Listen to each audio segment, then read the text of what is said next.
Muli, magandang umaga po sa ating lahat, mga minamahal sa Panginoon. At muli, dumako po tayo sa pagbubulay-bulay, minsan pa, ng banal na salita ng Diyos.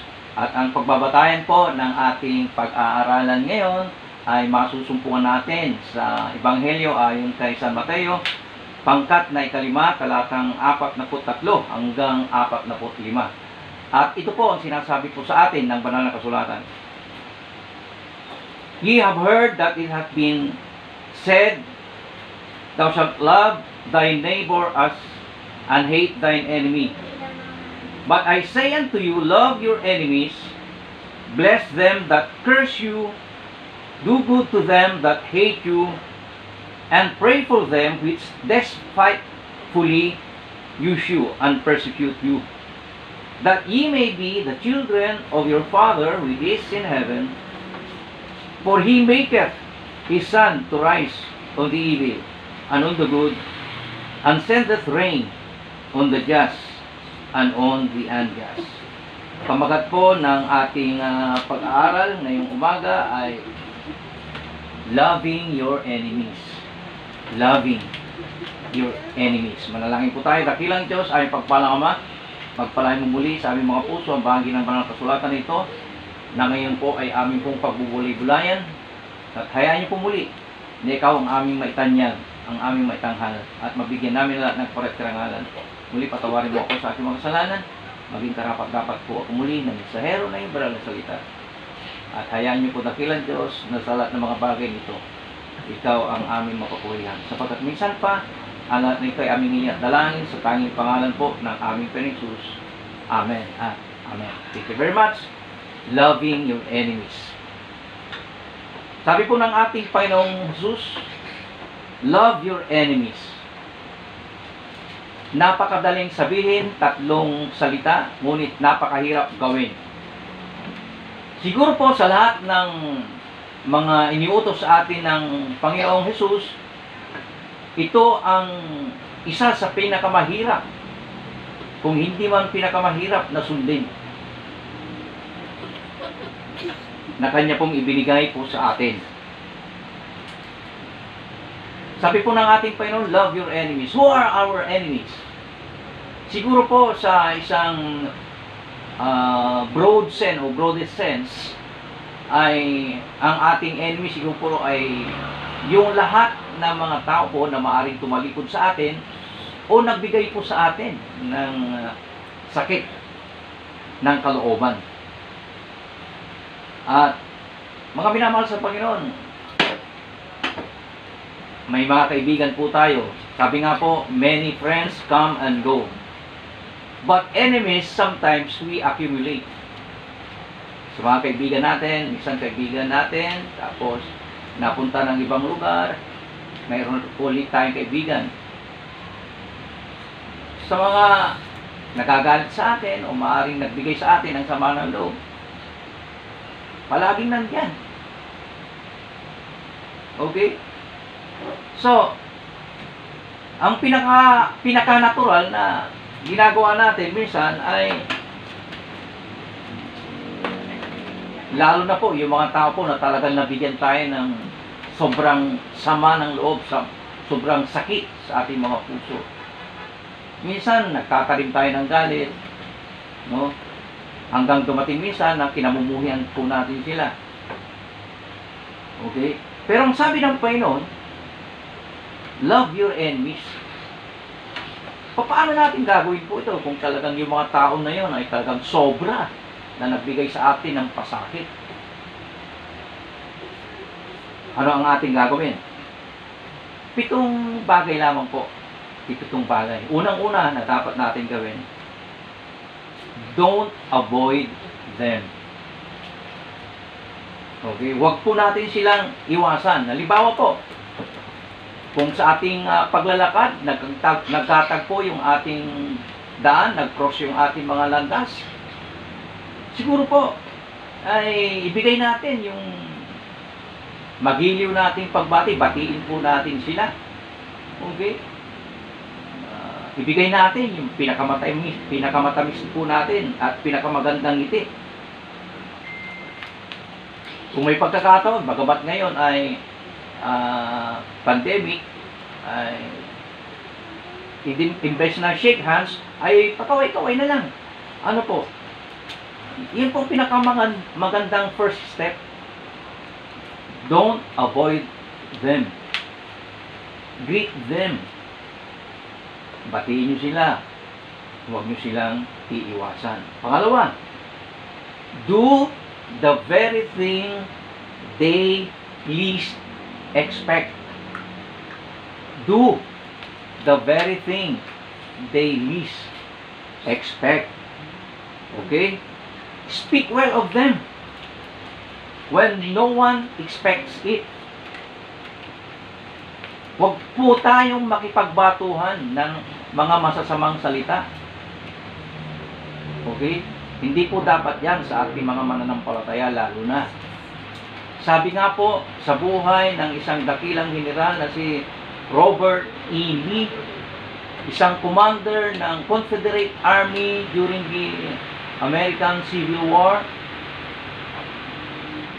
Siya po ay natanong patungkol po sa isang officer na kung saan ang dami mga masasamang bagay na sinasabi laban kay General Lee. At ang sabi niya sa officer na yon, yung official na yon ay very fine officer. Napakahusay na officer. Magaling siya na officer. Medyo nalito yung nagtanong sa kanya, Mr. Lee, hindi mo ba alam na yung officer na yon ay kung ano-ano mga masasamang bagay ang sinasabi sa iyo? Ang sagot sa kanya ni General Lee, ang hinihingi ko ay opinion ko para doon sa officer na yon.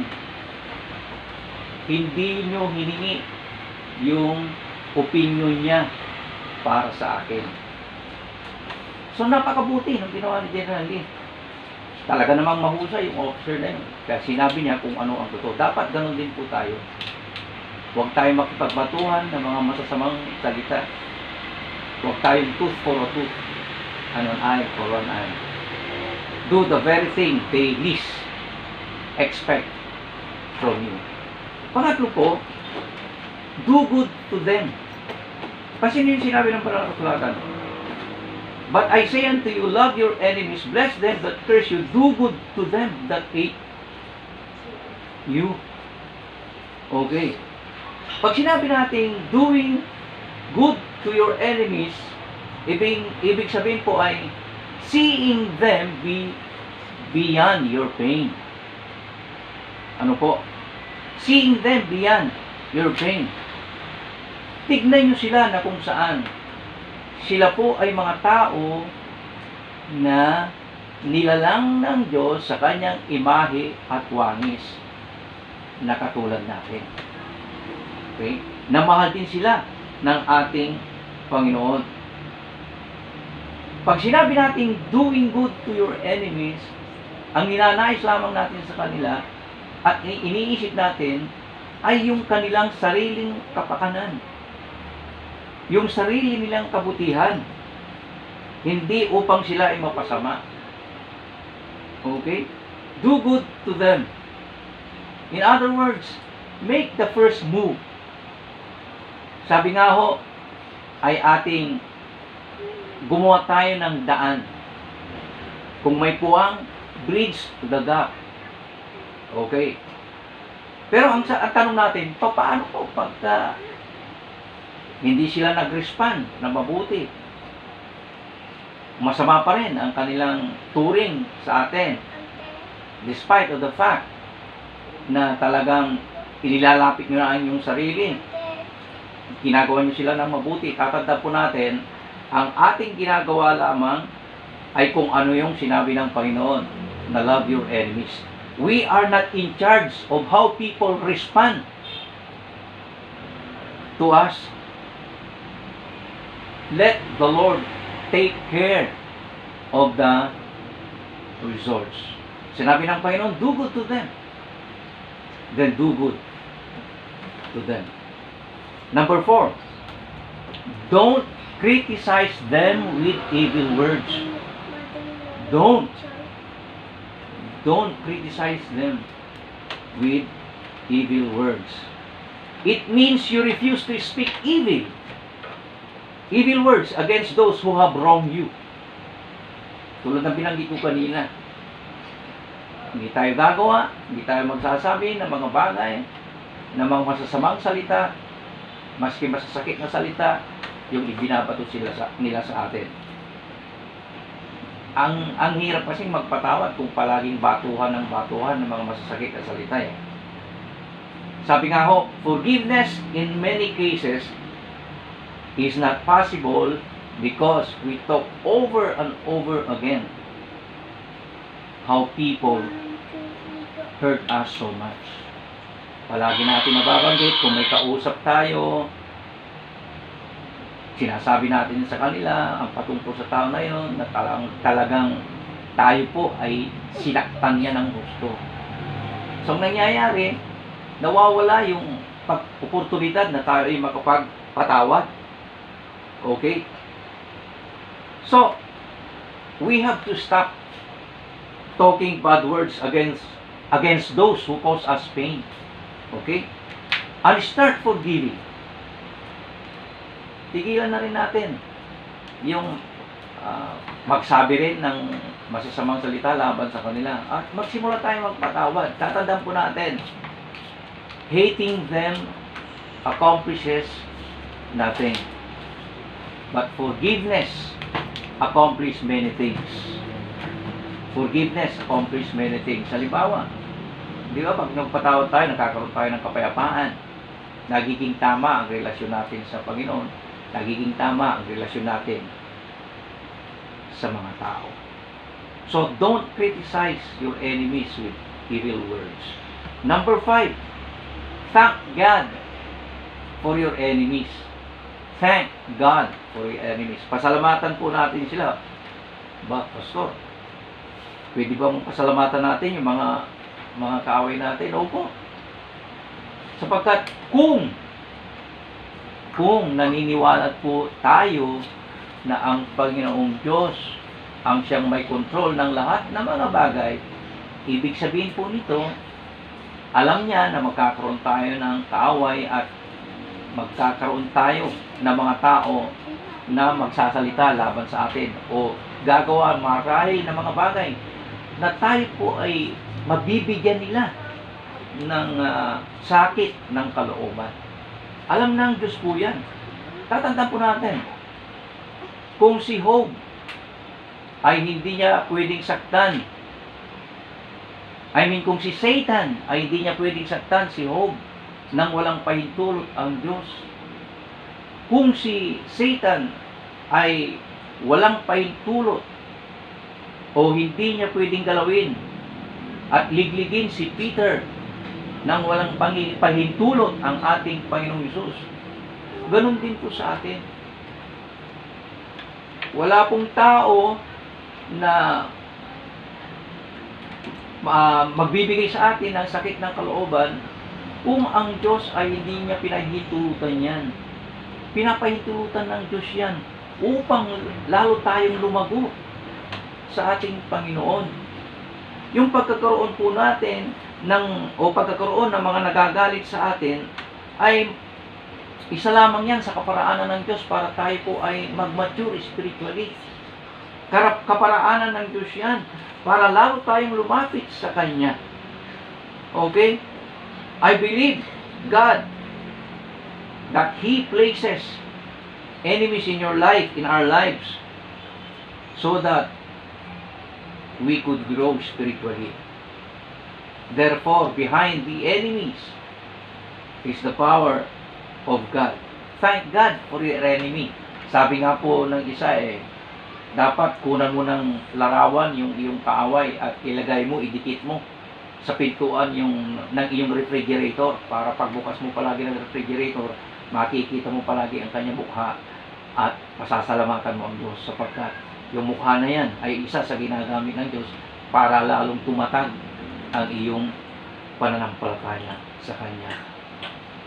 Pang-anim, Sabi po ng banal na kasulatan dyan, I pray for them. Okay? Pray for them.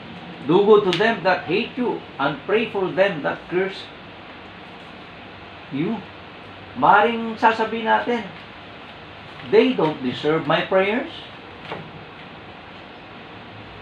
But pray anyway. Sapagkat yung sinabi ng banal na kasulatan, and they need, your enemies need your prayers.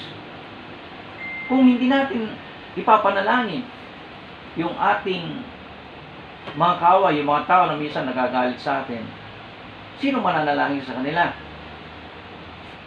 Okay?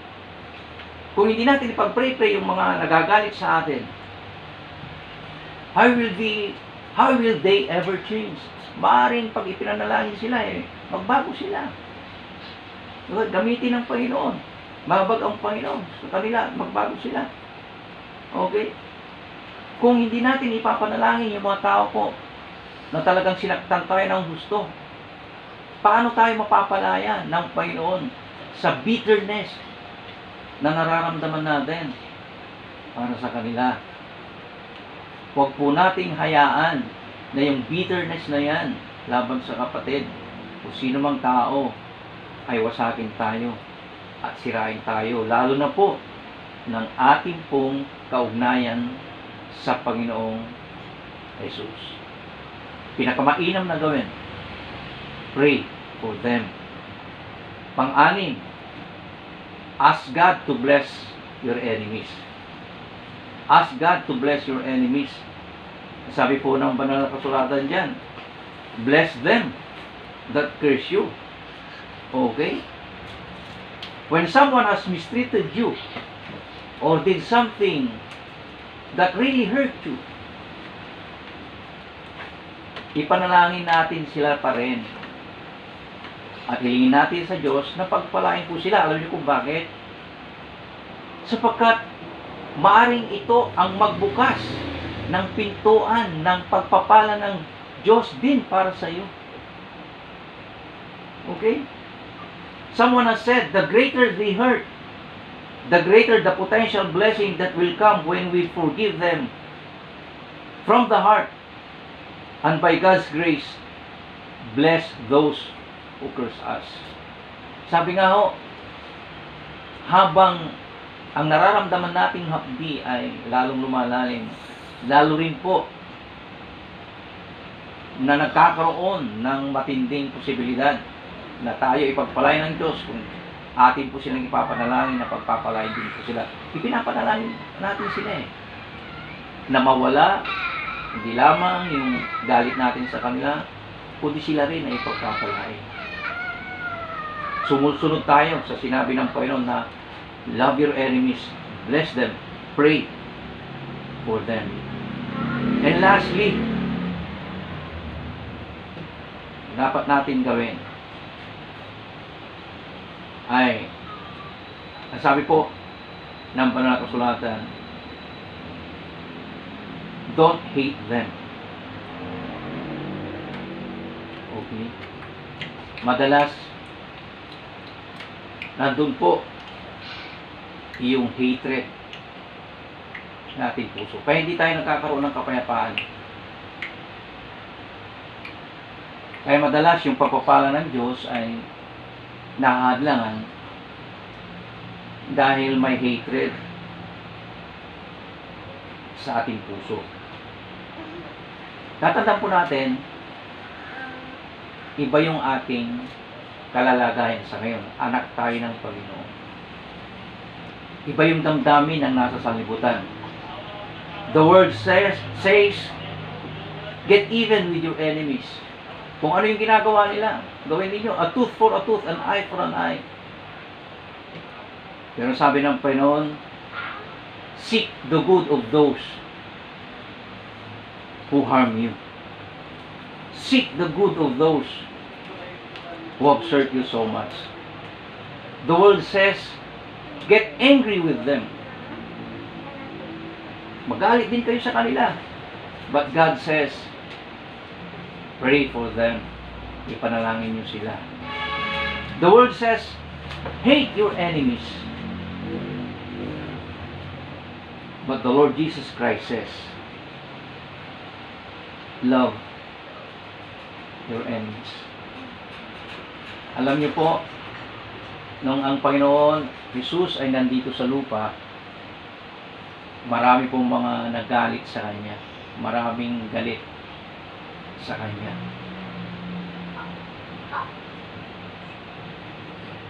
And eventually, they let Him crucified on the cross. They killed Him eventually. But the Lord Jesus Christ loved them anyway. Nung sabihin ng Panginoon na love your enemies, siya muna ang gumawa upang tayo rin ay gawin natin ang kanyang ginawa. Love your enemies, napakahirap gawin. Pero yun ang susi para lalo tayong pagpalain ng Panginoon. Para tayo ay mahimbing na makatulog. Para tayo ay magkaroon ng kapahingahan. Purihin ng Panginoon at pagpalain tayo lahat ng ating Panginoon Diyos. Manalangin po tayo. Dakilang Diyos at aming pagpalang Ama, salamat po na tinuruan mo kami na patuloy naming mahalin. Hindi lamang yung mga nagmamahal sa amin, kundi yung mga tao po na maaaring nagagalit sa amin. Panginoon Diyos, Ikaw pong patuloy na mamuna sa amin. Napakahirap gawin yun. May mga tao talaga na sinaktan kami ng gusto. Nawa po ang amin pong may pagkalob sa kanila ay yung pagmamahal mo. Dakilang Diyos. Muli, dalahin po namin ang aming mga kapatiran. Ilayo niyo po sila sa anumang kapamakan. Pakilayo po sila sa anumang mga uri ng karamdaman. Hopefully and prayerfully, Panginoon, kung yung pahitulutan next Sunday, doon na namin gaganapin ang aming unang worship service pagkatapos po ng lockdown na ito. Bagamat marami pang mga lugar na may lockdown po, Panginoon Diyos. Bigyan mo kami ng pagkakataon na makapag-worship together, face to face, dakilang Diyos. Ilayo po kami na kami ay magkaroon ng karamdaman, dakilang Diyos. Dalayan po namin aming mga frontliners muli, yung mga taong nahawa, lalo na yung mga ibang kapatiran po namin na maaari ngayon ay may mga karamdaman. Patuloy nyo silang pagalingin. Kay Erwin, Panginoon Diyos, ilayo mo po na siya ay ma-infect, Panginoon. Dumami raw, mga kasama niya ang nahawaan na ng virus na ito. Please God, cover mo po siya, shield mo po siya na yung banal na dugo. Sila Junte, Panginoon Diyos, at sila Gonzalo, Panginoon, at iba namin mga kapatiran, Jerry, sila Brother Oscar, si Manny, Panginoon Diyos, na lubusan siyang gumaling. Tulad ng pagpapagaling mo sa ibang namin mga kapatiran sa ibang bansa na nagkaroon po ng COVID-19, dakilang Diyos. Sa amin po, mga pamilya po namin, mga namin sa buhay, mga kapatiran po namin, muli, cover us with your precious blood, Panginoon. At hindi po kami mahawa ng sakit na ito, Panginoon. Sa aming mga mahal sa buhay. Lalo na yung mga mahal namin sa buhay na nasa frontliners, mga kapatiran po namin, mga frontliners, Panginoon. Gawain niyo po. Pagpalain niyo po ang aming bansa. Nawa, matapos na po ito, Panginoon Diyos, at makabalik na po kami sa aming normal na pamuhay. Bagamat sabi nga po nila ay new normal, magkagayon man, ikaw ang may control ng lahat. Ang aming mga buhay ay aming pinagkatagubilin sa iyong aming bansa at ang buong sanlibutan ito ay pinagkakatiwala po namin sa iyo. Muli, purihin ka at tinataas namin ang iyong pangalan. Pinapasalamatan ka namin na kailan Diyos sapagkat minsan pa ang lahat na ito ay aming hiniadalangin sa makapangyarihang pangalan lamang po ng aming Panginoon Jesus. Amen at Amen. Magandang umaga po at God bless us all.